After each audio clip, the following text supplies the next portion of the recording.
As a South African, a black South African who has lived in the United States, who lives in Germany, and who travels the world, I have never met worse racists than white South Africans.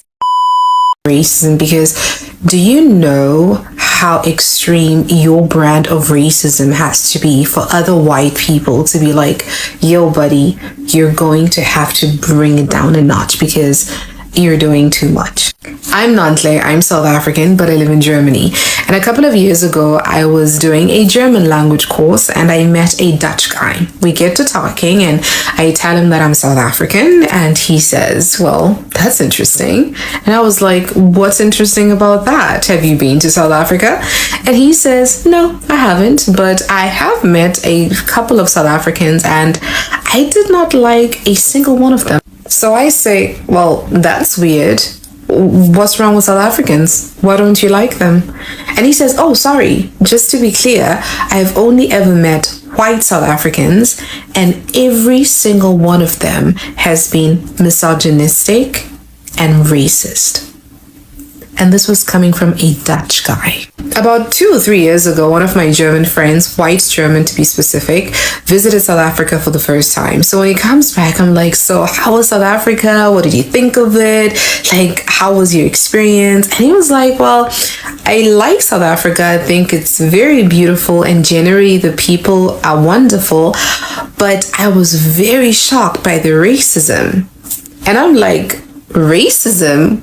You're white. There's no way. What racism are you talking about? He's like, no, I didn't experience racism, of course, but there was so much racism and it was evident everywhere all the time.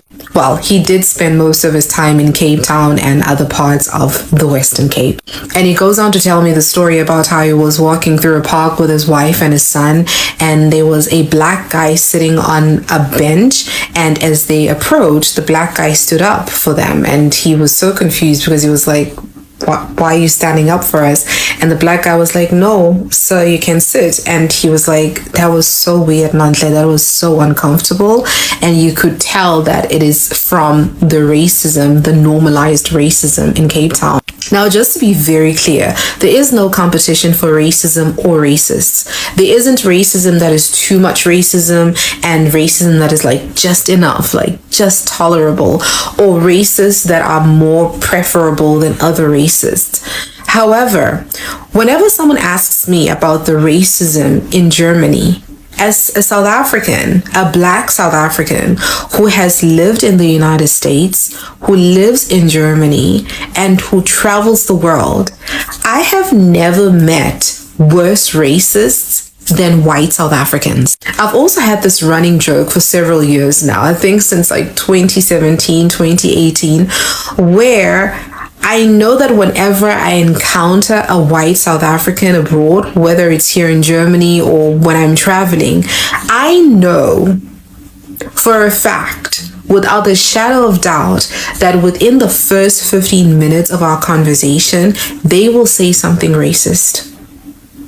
And I really don't even know why they do it, because it's always so random, it's always so out of pocket, it's always so unnecessary, but I don't think that they can help it. I think a lot of white South Africans lack self-awareness, and I think it's because racism has been ingrained in the fiber of so many white South Africans that they don't even know when they're being racist or why they're being racist. I think it was in Australia and New Zealand where white people had a protest demanding for the deportation of white South Africans because they were just like, no, these people, they're too much. They need to go back to South Africa. Racism as a concept is already diabolical, but the brand of racism that white South Africans have created is so absurd that other white people are also just like, I can't even tolerate this. I cannot even tolerate you. But I think that white South Africans lack self-awareness, and they are so used to, they've normalized their racism so much that it doesn't even feel or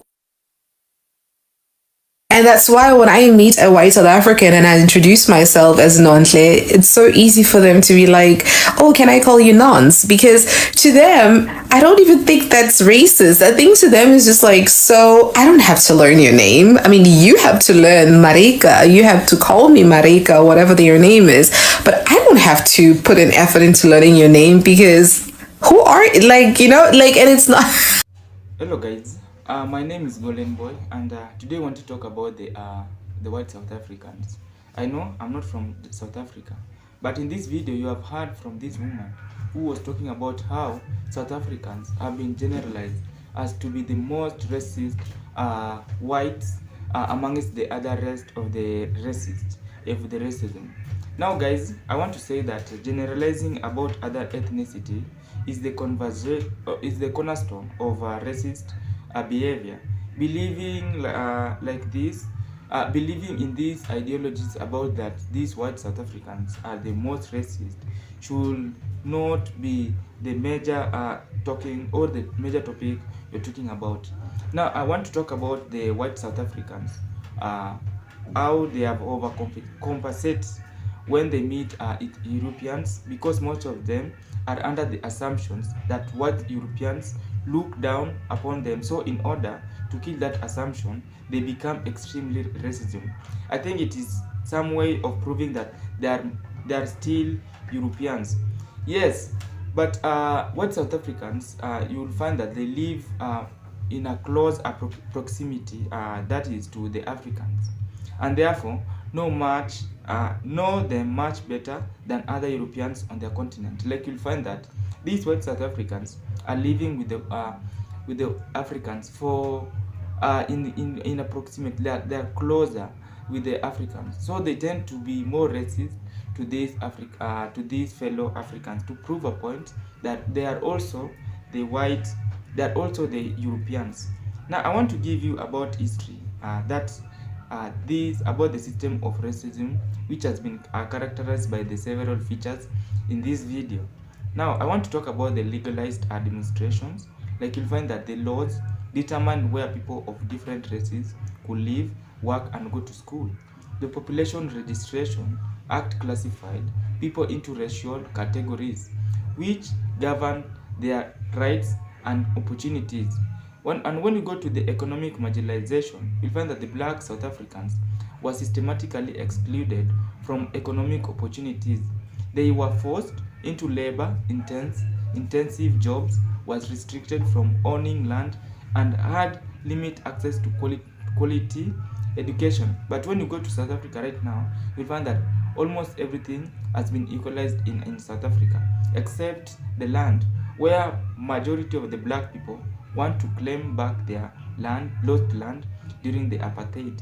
Now when you go to the social and cultural suppression, you find that the language and cultural expression were heavily controlled, with African cultures over marginalized, while European, which is a primary Afrikaner, values were promoted. Now when you come to the police brutality and violence, you find that the enforcement was often violent, with police brutality and state-led violence. Maintaining the apartheid regime operation was further enforced by banning organizations, lenders, and movements fighting for equal rights. Now, in South Africa, you'll find that racism during and after apartheid has had a complex ongoing dynamics. Like you'll find that South African racism under white rule was institutionalized by the apartheid system, which was in place from 1948 to 1994. Now, during the apartheid, law mandated racial segregation and created a structural hierarchy privileging white South Africans while denying basic rights to black, Indian, and cultured mixed race population. Now those are the things that I want to talk about in this video. But I guess I've already talked about them, about the brand of racism of white South Africans in Africa. Now this lady was saying that white South Africans are the most racism. And do you think it is true? Because one, when these white South Africans go to the Europeans, they tend to prove that they are most racist more than their fellow Europeans. Now when this has resulted because they want to be seen as a superpower. They want to be seen as more powerful than the other Europeans.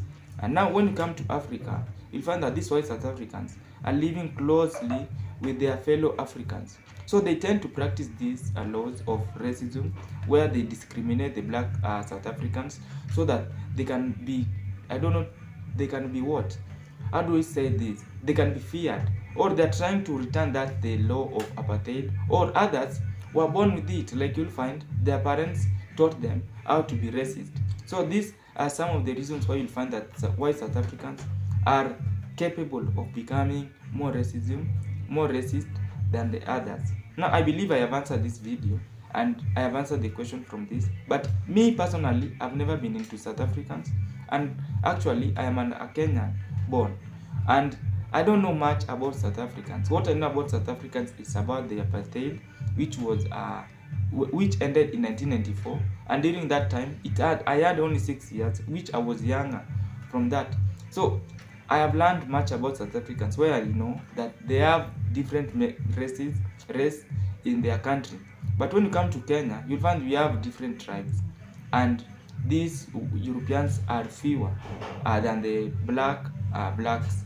So that's all I had in this video. See you in another episode. My name is Golden Boy.